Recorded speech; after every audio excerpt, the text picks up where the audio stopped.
Hello everyone. Before I get going with this video, I want to make sure you're very clear on one thing. This channel is not kid friendly. With COPA looming over our heads like the sword of Damocles, I want to make sure that you know that this channel is not for children. And if you are someone who is in their more impressionable and formidable years, you should run along and play hide and go fuck yourself. So now that we got that out of the way, let's talk about Charlie's Angels.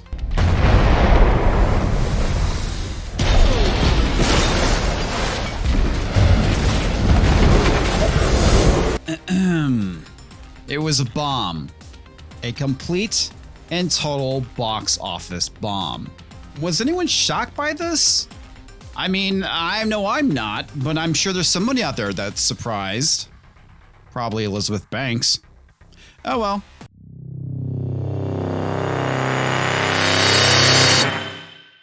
Welcome back, Pixel Nation. Comics Division here. How the hell are you?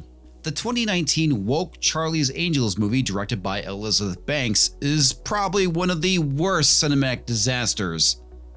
At least of 2019, I really can't compare it to anything else. It even beat out the colossal failure that was Terminator Dark Fate. How bad, you ask? Well, it only brought in $8 million the entire weekend. Here, let me zoom in so you can get a closer look at that number. And it was released to 3,452 theaters.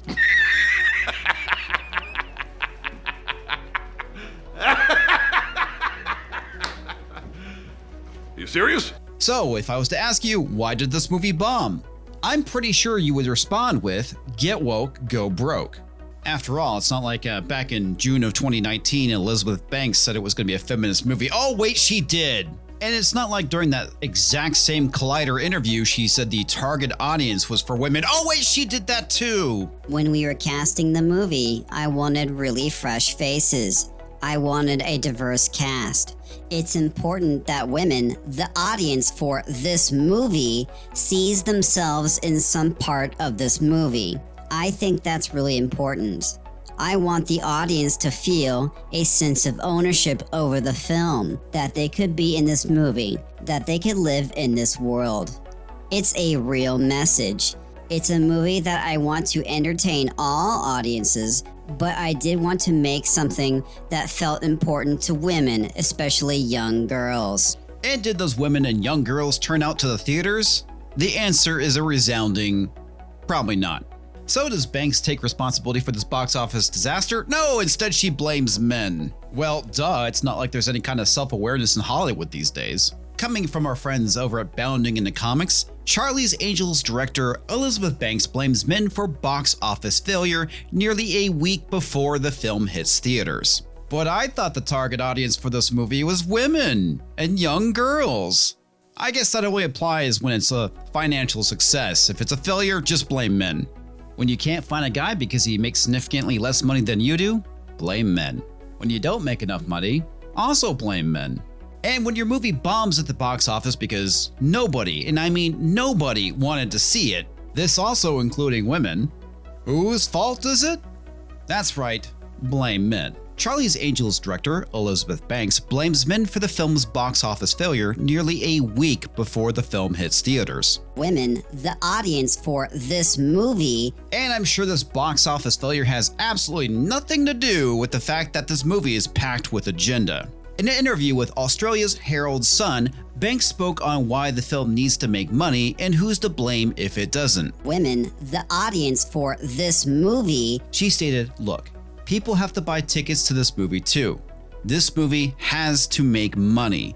She added, if this movie doesn't make money, it reinforces a stereotype in Hollywood that men don't go see women to do action movies. Well then, if that's the case, I'm pretty sure that means those numbers for the Hunger Games must be pretty low too. Oh, wait a minute. It didn't. It made $152 million its opening weekend. And that's 2013 money. This isn't adjusted for inflation. Banks then bemoans men's taste in films, specifically pointing out Wonder Woman, saying men only went to see it because it was a precursor to Justice League. They'll go see comic book movies with Wonder Woman and Captain Marvel because that's male genre. So even though those are movies about women, they put them in the context of feeding the larger comic book world. So it's all about, yes, we're watching a Wonder Woman movie, but we're setting up 3 other characters, or we're setting up Justice League. And how much money did Wonder Woman pull in opening weekend? I can tell you it was a lot more than Charlie's Angels. $103 million.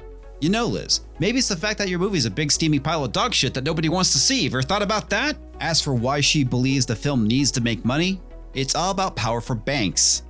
And she wants it. By the way, I'm happy for all those characters to have box office success. No, you're not. I'm pretty sure you're fucking jealous. Those films did something that your film could not do, succeed. But we need more women's voices supported with money, because that's the power. The power is in the money. And just like Me Too Time's Up and Believe Women, this is nothing more than another power grab.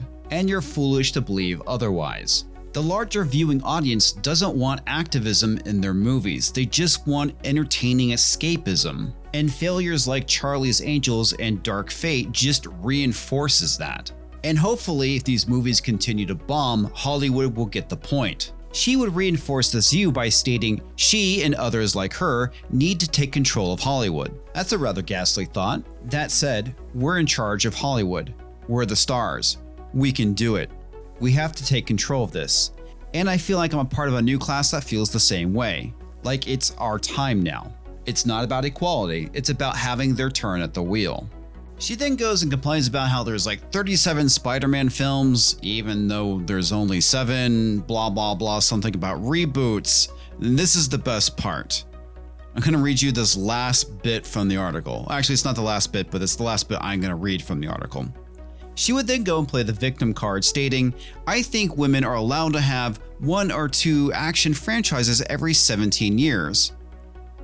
I feel totally fine with that. Then what about Resident Evil, Catwoman, and Ultraviolet? I would consider all of these movies to be garbage tier, and they still did better than your movie on opening weekend. And none of these numbers have been adjusted for inflation either. So my question is, why would you think that a bunch of guys would go see a movie that just shits all over them? You want a successful franchise for women? That's great. I'm all for it. Start by writing a story that doesn't suck and isn't laden with identity politics. The movie-going audience is sick of this garbage, and we're not going to tolerate it, which is the reason why your movie failed. That's all I got for tonight. I'll catch you next time, folks. If you enjoyed this video, make sure to hit that like button. And if you didn't, well, thanks for watching anyway. If you want to see more of my crappy content and shitty opinions, make sure to hit that subscribe button. Bash that bell for notifications. I've even heard it works on occasion. And I want to give a huge shout out to all of you who go and support me on Subscribestar. Thank you very much. You guys are awesome.